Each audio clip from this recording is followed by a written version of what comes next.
The Oregon sky was a bruised shade of violet, heavy with the promise of rain, as Emma Harper's beat-up Subaru crunched along the gravel road toward her family's estate. She wasn't supposed to be here. Not tonight, not ever if her sister Lily had her way. Emma's fingers tightened on the steering wheel, her knuckles pale against the cracked leather. She'd been driving back from a grueling client pitch in Portland, her laptop still warm in the passenger seat, when she'd taken the scenic route past the Harper estate on impulse, a detour to clear her head, to remind herself why she'd spent a decade grinding for a family business that never seemed to see her. But now, as she rounded the bend and the estate's iron gates came into view, her breath caught like a hook in her throat. The gates were flung wide open, strung with fairy lights that glittered like a taunt. Beyond them, the sprawling lawn was alive with music, jazz, the kind her mother, Clara, loved, all smooth saxophones and clinking glasses. Cars lined the driveway, sleek Teslas, polished Audis, even a vintage Mustang that screamed money. A professionally printed banner stretched across the stone archway, its gold lettering gleaming under floodlights. Lily Harper, our Emma's foot eased off the gas, and the Subaru rolled to a stop. She stared, her pulse hammering in her ears. Lily Harper. Our legacy. Not Harper Logistics, not the Harper family, just Lily. As if Emma, who'd spent years balancing the company's books, negotiating contracts, and pulling all-nighters to save shipments from disaster, had never existed. She killed the engine and sat there, the silence of the car pressing against her like a weight. The gala was in full swing, men in tailored suits, women in cocktail dresses, their laughter floating across the lawn like a slap. Emma's jeans were stained with coffee from a rushed morning, her flannel shirt rumpled from hours behind the wheel. She didn't belong here, not in this polished world her family had built on her sweat, but she couldn't look away. The banner wasn't just a celebration. It was a declaration, a knife twisted in the dark, carving her out of her own story. Emma's phone buzzed in the cup holder, snapping her out of her daze. A text from her coworker, Nate. "You survived the pitch? Call me. Need to debrief." She ignored it, her eyes locked on the estate. She should drive away, go home, crack open a beer, and pretend this wasn't happening.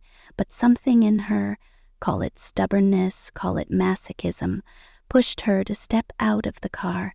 The coastal wind bit at her cheeks, carrying the scent of salt and pine from the cliffs nearby. She shoved her hands into her pockets and walked toward the gates, staying in the shadows of the cedar trees that lined the property.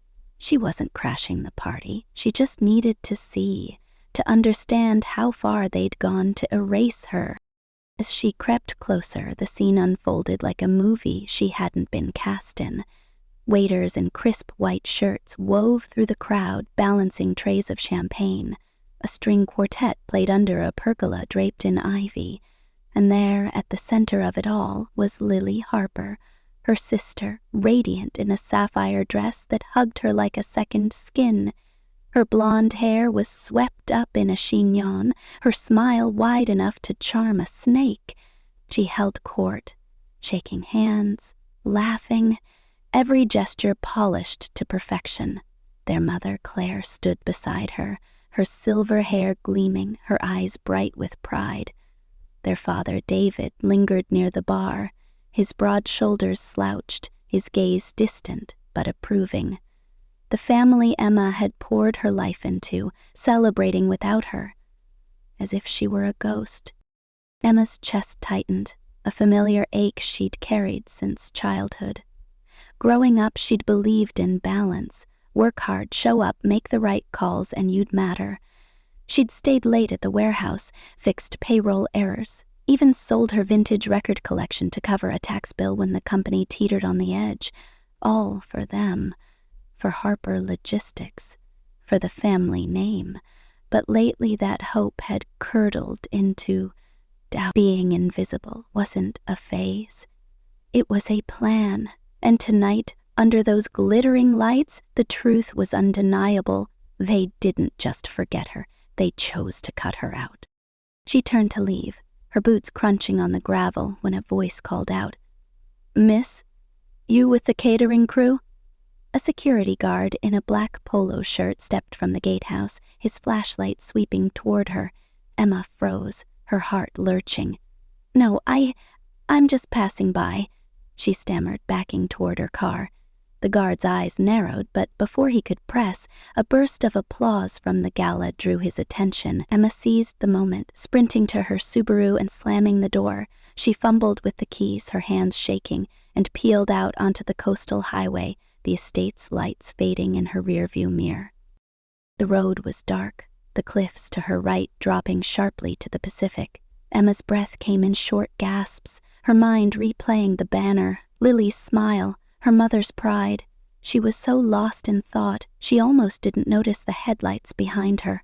Bright, aggressive, closing fast. A black truck roared up, its engine growling like a predator. Emma's grip tightened on the wheel. What the hell? It let out a long scream from the engine. She muttered, easing off the gas to let it pass. But the truck didn't pass. It swerved closer, its bumper kissing her rear fender. Her car lurched, tires screeching as she fought to stay on the road. Panic surged through her. She slammed her foot on the brake, but the pedal felt wrong, soft, unresponsive. The truck veered again, forcing her toward the cliff's edge. Gravel sprayed, and the guardrail loomed sickeningly close. Emma's mind raced. The brakes. Someone tampered with the brakes. She yanked the parking brake, the car fishtailing as it slowed. The truck sped past, its taillights vanishing into the night. Emma pulled onto the shoulder, her chest heaving, the ocean's roar loud in her ears. She sat there, hands trembling, the realization sinking in. This wasn't an accident. Someone wanted her silenced. She drove the rest of the way home in a daze, her apartment in Astoria a small, cluttered refuge above a bookstore. The place smelled of cedar and old paper, a far cry from the estate's manicured elegance. Emma locked the door, double-checked the deadbolt, and sank onto the couch. Her phone buzzed again. Nate, probably. But she ignored it. Instead, she reached for a cardboard box under the coffee table, a jumble of keepsakes she'd been meaning to sort. Peppered cards, concert stubs, a braided keychain from summer camp, and there, at the bottom, a silver locket, its surface cool against her palm. She clicked it open, revealing the engraving, E Forever Resilient. Her mother had given it to her on her 18th birthday, her voice soft with rare warmth. "This is you, Emma, stronger than you know." Back then it had felt like a promise. Now it felt like a lie. Emma set the locket down, her eyes stinging. She wasn't ready to cry, not yet. She grabbed her phone, intending to call Nate, when it buzzed with an unknown number. She hesitated, her thumb hovering over decline. Something made her answer. "Hello?" Her voice was cautious, raw. "Mahapa." The voice was male, older, with a faint smoker's rasp. "This is James Carver. I was your family's estate attorney until I retired. Sorry to call late, but I've been meaning to follow up on some trust transition paperwork. You never returned your copy." Emma frowned, leaning forward. "What paperwork? I never got anything." A pause, heavy with unspoken questions. "It was sent 3 months ago. Certified mail to your address in Astoria. You're sure you didn't receive it?" "Poverty." Emma's pulse quickened. "What's this about, Mr. Carver?" Another pause, longer this time. "I think we should meet in person, Miss Harper. There are things you need to see. Can you come to my office tomorrow, say noon?" Emma agreed, her mind already racing. She hung up, the apartment's silence louder than before. Whoever had tampered with her brakes, whoever was behind that truck, they didn't want her digging. But she was done running, done being invisible. She grabbed a notebook and started writing. Dates, names, the gala, the banner. This wasn't just a family slight. It was a betrayal, and she was going to unravel it piece by piece. The next morning, Emma headed to the post office, her boots scuffing the cracked linoleum as she approached the counter. The clerk, a woman with a perm and a name tag reading Doris, checked the system. Looks like your mail was redirected to a P.O. box 3 months ago. Change of service form, signed by a Lily Harper. Doris glanced up, her eyes curious. You didn't authorize this? Emma's jaw tightened. No, I didn't. She thanked Doris and stepped outside, the coastal fog clinging to her skin. Lily had hijacked her mail. That's why the trust papers never arrived. But why? What was she hiding? As Emma reached for her car keys, a figure darted from the alley, a hooded man, his face obscured, lunging for her bag. She yelped, clutching the strap as he yanked. "Let go!" she shouted, adrenaline surging. She swung her elbow, catching his jaw. He stumbled, and she wrenched the bag free, sprinting to her car. The man vanished into the fog, but not before Emma glimpsed a tattoo on his wrist. A coiled snake. Her hands shook as she locked the doors, her bag's contents spilling across the seat. Her ID, a notepad with trust notes, a pen. If he'd gotten it, she'd have lost everything. She drove to Carver's office, a modest brick building in Seaside, her nerves still raw. Carver greeted her with a wary nod, his gray hair thinning, his suit slightly wrinkled. He led her to a conference room, the blinds half drawn, and slid a folder across the table. This is the current trust, Miss Harper, signed by your parents, David and Claire, 3 months ago. It transfers all family assets, the vineyard, the warehouse, the estate, to Lily Harper, solely. Emma's stomach dropped. All of it? She whispered, flipping through the pages. The signatures were there, notarized, legal. Her parents' names unmistakable. Carver's voice softened. I thought you'd seen this. In the older trust, you were a co-beneficiary, 50% of everything. Emma's head snapped up. Then why wasn't I told? He stood, crossing to a safe in the corner. With careful hands, he pulled out a cream envelope sealed with a gold sticker. This was meant for you. Your parents dropped it off 6 months ago, before the new trust. Lily picked it up, said she'd deliver it. Of course she did, Emma muttered, her voice bitter. She broke the seal, her fingers trembling. Inside was a notarized copy of the original trust, dated 2 years ago, naming her as 50% co-owner of the estate, vineyard, and family funds. Her parents' signatures were clear, their intent undeniable. A sticky note in Carver's handwriting read, "For Emma. Copy retained." She sat back, the room spinning. 2 years ago, before Lily moved back after her startup crashed. Before the family dinners Emma was no longer invited to. Before she started wondering if she was fading or being erased. Why would they do this? She asked, her voice barely audible. Carver sighed. I can't answer that, but take this home, Emma. Don't rush to act. Process it. She nodded, clutching the envelope as she left. The drive home was a blur, the trust papers heavy on the passenger seat. She wanted to call someone, her parents, Lily, anyone, but her phone stayed silent. Instead, she pulled into her apartment complex, the fog thicker now, the street lights dim. As she stepped out, a flicker of movement caught her eye, a shadow near the dumpster. She froze, her keys gripped like a weapon. The shadow didn't move again, but the snake tattoo flashed in her mind. She hurried inside, locking the door, her heart pounding. Someone was watching her. And they weren't done. Back in her apartment, Emma sank onto the couch, the envelope still in her hands. She opened it again, rereading the trust, her parents' signatures staring back like a betrayal. She thought of the gala, the banner, Lily's smile. And then, unbidden, the memory of her contributions flooded in. $92,000, 0 cents over 7 years. wired from her savings to cover estate repairs, tax debts, a new roof after a storm. Every time, Claire had called it a family favor, her voice warm, grateful. But favors didn't come with invitations, did they? They didn't come with a seat at the table. Emma's eyes drifted to the locket on the coffee table, its silver glinting in the lamplight. She picked it up, her thumb tracing the engraving. Forever resilient.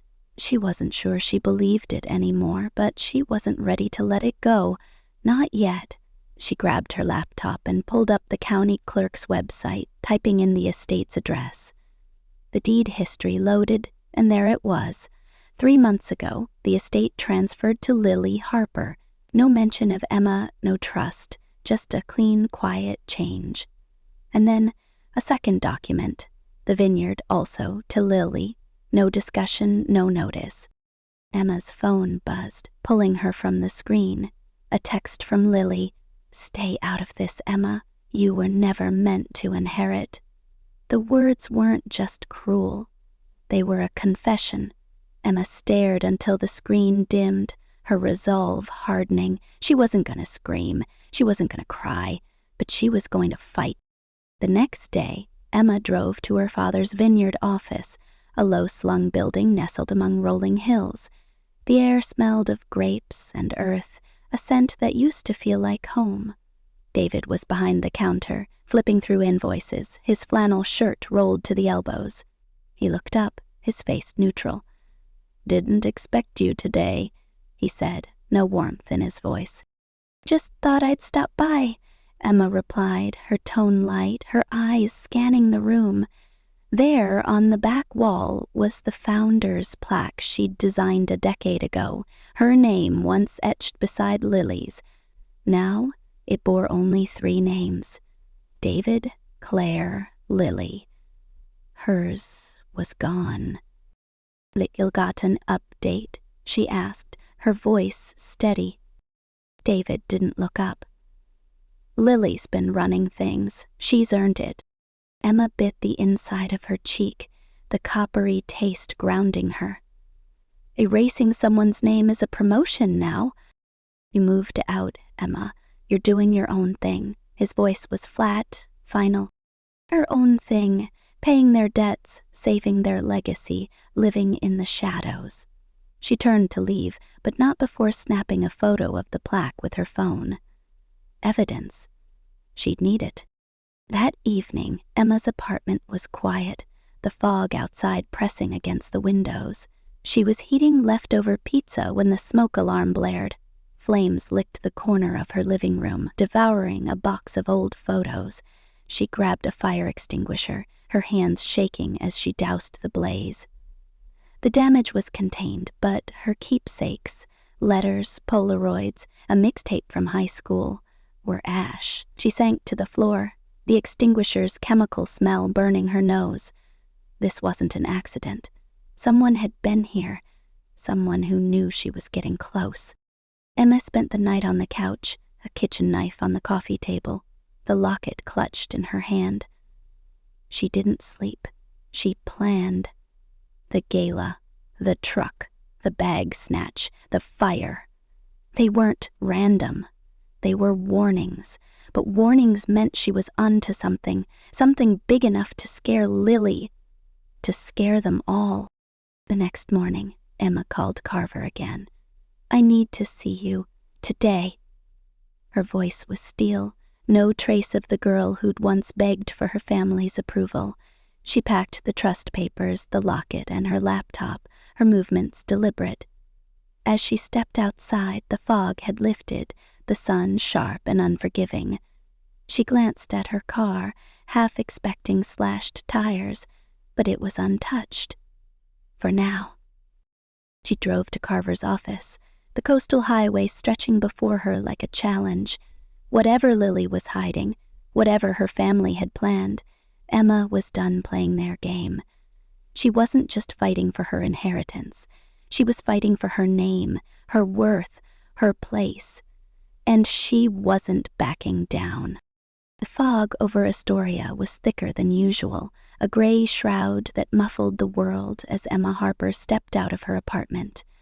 The coastal air was sharp, carrying the briny tang of the Pacific, but it did little to clear the storm in her head. She clutched her tote bag, heavy with James Carver's trust documents and the silver locket that now felt more like a talisman than a keepsake. Last night's fire still lingered in her senses, the acrid burn of smoke, the ashes of her childhood memories scattered across the floor. Someone had been in her home, someone who knew she was digging into the Harper family's secrets, and that someone wasn't playing games anymore. Emma scanned the street, her eyes darting to every shadow, every parked car. The memory of the black truck on the cliff road, the hooded figure at the post office, and now the fire. They weren't coincidences. They were threats. Her phone buzzed in her pocket and she flinched, her nerves raw. A text from Lily. Brunch at the Salted Fork, 11 a.m. Neutral ground, let's talk. Don't bring drama.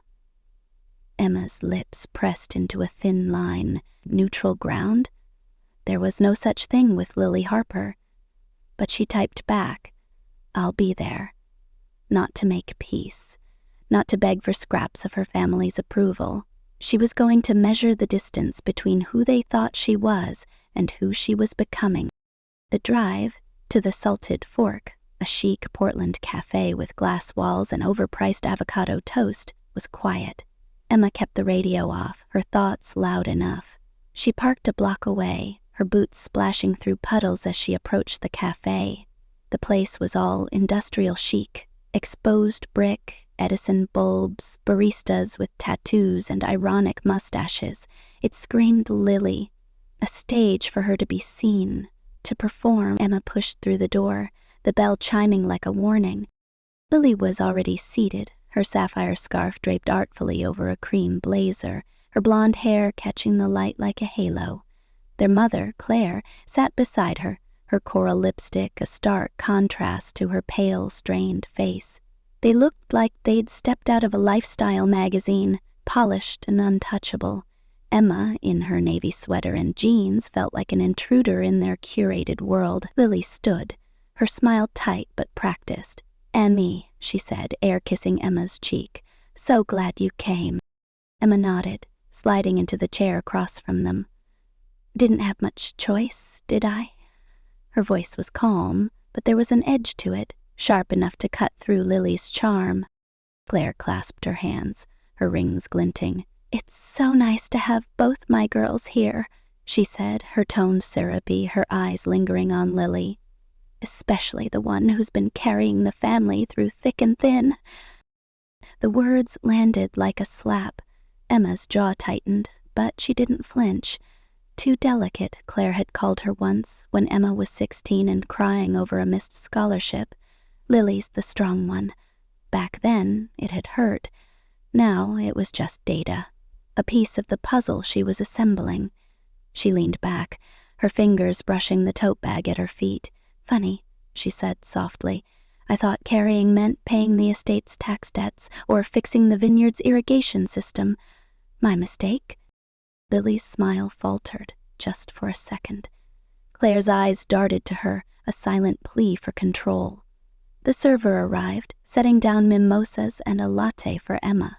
She eyed the cup warily, the bitter tang of last night's fear still fresh. She lifted it, sniffed, and caught a faint chemical undertone. Sharp, unnatural. Her stomach twisted. No way. She set the cup down, her hand steady, and pushed it away. "Not thirsty," she said, her gaze locking on Lily. Was it paranoia? Or had Lily's eyes widened just a fraction? The conversation drifted to safe topics. Weather, a neighbor's new dock, Lily's latest charity gala. But Lily led every word, her gestures confident, her voice quoting scripture about forgiveness with the ease of a politician. Emma listened, her silence deliberate, her mind cataloging every glance, every pause. Then, during a lull, Lily leaned forward, her voice low. "Emmy, you've got to stop digging. You're stirring up things that don't concern you." Emma's pulse quickened, but she kept her face neutral. Things like what, Lily? The trust? The estate? My name being erased from everything I helped build? Claire gasped, a delicate sound that felt rehearsed. Emma, sweetheart, you're too delicate for all this property nonsense. Lily's just better suited to handle it. Too delicate. There it was again, the dismissal wrapped in maternal concern. Emma's fingers curled into fists under the table. She could scream, could flip the table, could let the years of being sidelined pour out. But that's what they expected. Drama, weakness. Instead, she dabbed her lips with her napkin, placed it gently on the table, and stood. I may be delicate, she said, her voice low, lethal, but I'm not blind, and I'm not invisible anymore. Lily blinked, her composure cracking. Emmy, don't be dramatic. Sit down. Drama's for people who need an audience, Emma said. I'm just done pretending this isn't real. She pulled a 20 from her wallet, dropped it beside her untouched latte, and walked out. The glass door swung shut behind her, the cafe's chatter fading. She didn't look back, but she felt their eyes on her, felt the weight of their panic. And then, as she reached the sidewalk, Lily's voice called after her. You're overreacting, Emma. No one's taking anything from you. Ene paused, her boots scuffing the pavement. She turned just enough to meet Lily's gaze. Funny, she said. That's exactly what the paperwork says. She walked away, the coastal wind sharp against her face, her heart pounding with a clarity she hadn't felt in years. This wasn't about hurt feelings anymore. It was about truth, and she was going to find it, no matter what it cost. The walk back to her car was tense, the Portland streets alive with hipsters and street musicians. Emma's senses were on high alert, her tote bag clutched tight. As she crossed a quiet intersection, a black sedan with tinted windows pulled out from a side street, its engine purring like a predator. It followed her, slow and deliberate, keeping pace. Emma's breath hitched. She quickened her steps, her eyes scanning for escape routes. The sedan matched her speed, its windows impenetrable. Panic clawed at her chest, but she forced herself to think. Don't run. Don't let them know you're scared. She spotted an alley lined with dumpsters and darted into it, her boots splashing through puddles. The sedan hesitated, then sped past. Emma pressed herself against a brick wall, her heart hammering, the memory of the cliff road flashing in her mind. Someone was watching her. Someone who didn't want her at that brunch, didn't want her asking questions. She waited, counting her breaths until the street was quiet. Then she slipped out, doubling back to her car. The sedan was gone, but the fear lingered, a cold weight in her bones. She drove to the county courthouse, her hands steady on the wheel, her resolve hardening. If they thought they could scare her into silence, they didn't know her at all. The courthouse was a bland beige building, its fluorescent lights buzzing like a hive. Emma filled out a request for public property records, her pen scratching the form with deliberate precision. The clerk, a bored man with a comb-overs, handed her a visitor badge and pointed to a workstation. Records are digitized. Knock yourself out. Emma logged in, her fingers flying over the keyboard. The deed for the Harper estate popped up first, clean and clinical, transferred to Lily Harper 3 months ago. No mention of Emma, no trust, just Lily's name in bold. Then the vineyard, same story, but the dates caught her eye. The vineyard deed was notarized the weekend her father, David, was in the hospital for heart surgery. Emma had been there, holding his hand through the EKG, fetching coffee for Claire while they waited for results. There was no way David had signed anything that day. She dug deeper, cross-referencing the notary. Sarah Klein, the name on the seal, was registered to a Portland firm. A quick Google search confirmed it. Sarah Klein, Lily's college roommate, now a notary with a glossy LinkedIn profile. Emma's blood ran cold. This wasn't just favoritism, it was fraud. She printed the deed, the notary registry, and a screenshot of Sarah's profile, tucking them into her bag. As she left the courthouse, the sun was low, casting long shadows across the pavement. A quiet voice in her head whispered, "This is theft, and they thought you wouldn't fight." Back at her apartment, Emma locked the door and checked the windows, her nerves still frayed from the sedan. She pulled out her phone, intending to call James Carver, when it buzzed with a voicemail. Her mother's voice, soft and strained. "Emmy, please don't make a big deal out of this. You're tearing the family apart. Lily's just trying to manage things. Be grateful." The words were a lullaby laced with guilt, the kind Claire had used for years to keep Emma in line. But this time, Emma didn't waver. She saved the voicemail, adding it to her growing archive. She needed an ally, someone who knew the family's history. Robert Ellis, their retired estate attorney, came to mind. He'd been at every will update since Emma was a kid, his calm presence a contrast to her parents' volatility. She found his number in an old email and called, her voice steady. "Mr. Ellis, it's Emma Harper.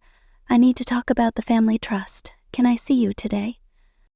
Ellis hesitated, his voice gravelly with age. "It's been a while, Emma, but if it's about the Harpers, I'll make time. Come by my home office, McKinley Avenue, 3 p.m. The drive to McKinley was quiet, the coastal cliffs giving way to rolling hills dotted with vineyards. Ellis's house was a modest craftsman, its porch sagging under the weight of ivy. He greeted her with a firm handshake, his glasses perched low on his nose. "You look like your grandfather," he said, a faint smile softening his face. "Same fire in your eyes." Emma laid out the documents, Carver's trust, the forged deed, Sarah Klein's registry. Ellis listened, his expression unreadable, until she mentioned the vineyard transfer. He picked up the deed, his frown deepening. "This signature's off," he said, adjusting his glasses. "David's got a heavy hand, always did. This is too clean, too practiced." "I think Claire forged it," Emma said, her voice steady. "Or Lily, maybe both." S leaned back, his chair creaking. "I've seen this before, families turning on their own. But what makes this interesting is your grandfather's contingency trust. David set it up 10 years ago in your name. It activates if he's incapacitated or if there's evidence of financial manipulation. This deed, if it's forged, could trigger it." Emma blinked, her breath catching. "A contingency trust? Why didn't I know?" "Your parents didn't want you to," Ellis said, his tone gentle but firm. "They thought you'd fight less if you didn't know your rights." The room felt smaller, the air heavier. "Would it override the new trust?" Emma asked. "If the conditions are met, yes," Ellis said. "You could reclaim control of most of the estate, vineyard, warehouse, everything." Emma left his house with a photocopy of the contingency trust and a number for a handwriting analyst. Her hands were shaky but steady, her mind racing with possibilities. She wasn't just fighting for her share anymore. She was fighting for justice, for the truth her family had buried. She called a mobile notary and the analyst, scheduling appointments for the next day. She wanted her evidence airtight, documented, ready for battle. That evening, Emma sat at her kitchen table, scanning every document into a secure cloud folder labeled Harper Truth. The original trust, the forged deed, Sarah Klein's registry, Lily's text, Claire's voicemail. She cataloged it all, her fingers moving with surgical precision. She was halfway through when her phone buzzed again. Another voicemail, this time from an unknown number. She hit play, her heart in her throat. Claire's voice, softer now, almost pleading. "Emmy, whatever you're digging into, stop. You're not thinking clearly. You don't want to destroy this family." Emma pressed pause, her breath shallow. Destroy the family. They'd been destroying her for years, erasing her name, her contributions, her place. she whispered to the empty room. Not this time. She saved the voicemail, added it to the folder, and kept working. The analyst's report arrived the next morning, a PDF that landed in her inbox with a quiet ding. The words were clinical, devastating. The signature on the vineyard deed exhibits significant deviations from known samples of David Harper's handwriting. It is highly unlikely to have been written by the same individual. Emma stared at the screen, her chest tight. It was everything she'd feared, everything she'd needed. She saved the file, her archive growing stronger, her resolve unyielding. The weekend passed in a blur, grocery runs, laundry, vacuuming the same rug until it was spotless. Emma's body was preparing, even if her mind didn't want to admit it. Then, Sunday morning, another text from Lily. Mom wants brunch at Stone's Cafe. Neutral ground. We should talk. No drama. Emma stared at it, her coffee going cold. She typed back, I'll be there. She wasn't going to beg or bargain. She was going to see how far they'd go to keep her quiet. Stone's Cafe was all glass and steel, the kind of place where influencers snapped photos of their oat milk lattes. Emma walked in, her tote bag heavy with evidence, her navy blouse ironed to perfection. Lily and Claire were seated near the window, their postures rigid, their smiles forced. Lily stood, her arms open like they were old friends. Emmy, she said, her voice dripping with false warmth, you made it. Emma gave a half smile, sitting across from them. The server brought coffee, and Emma's nose caught that same chemical tang. She pushed the cup away, her eyes never leaving Lily's. Not today, she said, her tone flat. The conversation started light, church gossip, a new marina project, Lily's charity work, but Lily steered every topic, her voice quoting proverbs about unity, her hands gesturing with practiced grace. Then Claire leaned forward, touching Emma's wrist. You'll understand someday, Emmy. We didn't want you burdened with the estate. You've always been so fragile. The word was a blade, slicing through years of quiet endurance. Emma's ears burned, but she didn't flinch. She pulled her wrist back, her voice low. I may be fragile, but I'm not stupid, and I'm done letting you pretend I don't exist. Lily's eyes narrowed. You're making this bigger than it is, Emmy. Sit down, let's talk. Emma stood, dropping a 20 on the table. I'm not here for your script, Lily. I'm here for the truth.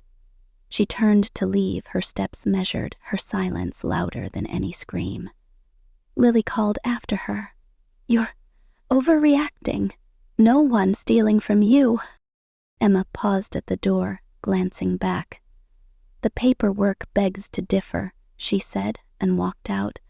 The air outside was sharp, honest. She didn't cry. She didn't shake. She just kept moving, her tote bag a shield, her resolve a weapon. The next day, Emma drove to the family estate, her heart steady, her evidence ready.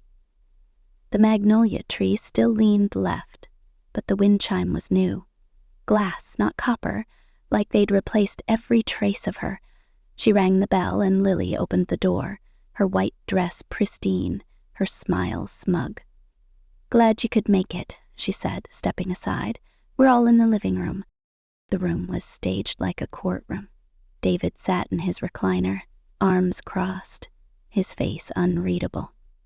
Claire perched on the couch, her hands folded, her eyes darting nervously. A folder sat on the coffee table. Lily's, not Emma's. Lily reached for it, her voice smooth.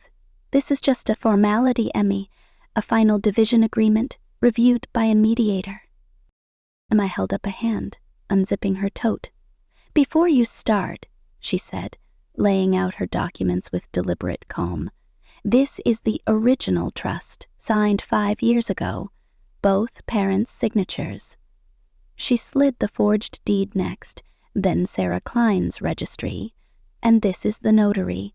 You remember Sarah, don't you, Lily? Silence.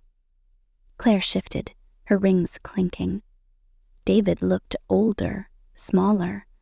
Lily's mouth twitched. You're bluffing, she said, but her voice wavered. Emma didn't flinch. Then take me to court. She placed the final document, a letter from attorney Laura Bennett, confirming the transactions could be contested for fraud. Or we can settle this now, Lily scoffed, tossing her hair. You're vindictive, Emmy. You ran off to college, came back thinking you're better than us? Emma tilted her head. I came back because no one else was willing to remind you I don't need your permission to exist. Her voice was steady, cutting. Claire gasped, clutching David's hand. He didn't respond. The phone buzzed, and Emma clicked speaker. Laura Bennett's voice filled the room, calm and lethal. This is Laura Bennett. If we don't have a resolution by Monday 9 a.m., we'll file for an injunction and asset review. I trust that's clear? No one spoke. Emma stood, her palms dry, her knees firm. As she turned to leave, her eyes caught a photo frame on the shelf, a family trip to Cannon Beach. The image showed only 3 people, David, Claire, Lily. But Emma remembered that day. She'd set the timer, propped the camera on a driftwood log, and run into place. She popped the frame open, revealing the original photo folded and hidden. There she was, grinning, arm around David's shoulder, the sun in her eyes.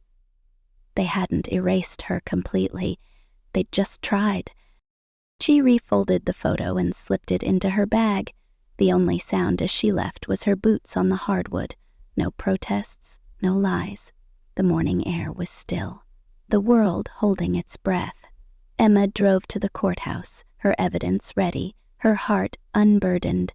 The courtroom was stark, beige, but it was her battlefield. Laura stood beside her, her presence a quiet anchor. Lily sat across the room, her gray blazer tailored. David and Claire looked diminished, their muted clothes a poor disguise for their guilt. The judge entered, and Laura played the recording, a muffled but unmistakable clip of Lily and Claire laughing, mocking Emma's trust. Manipulated the fragile one, Lily's voice said. She just wants to be loved. The silence that followed was suffocating. The judge leaned forward, his voice sharp. This has been verified. Yes, Your Honor, Laura said, time-stamped, authenticated, legally obtained. Lily shot to her feet. It's out of context. The judge silenced her with a look. Emma didn't glance her way. She didn't need to. The recording wasn't just evidence.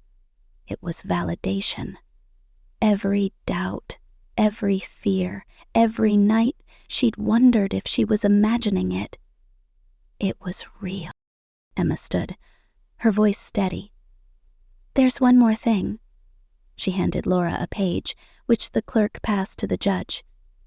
This is a clause in the original trust, signed by my grandfather.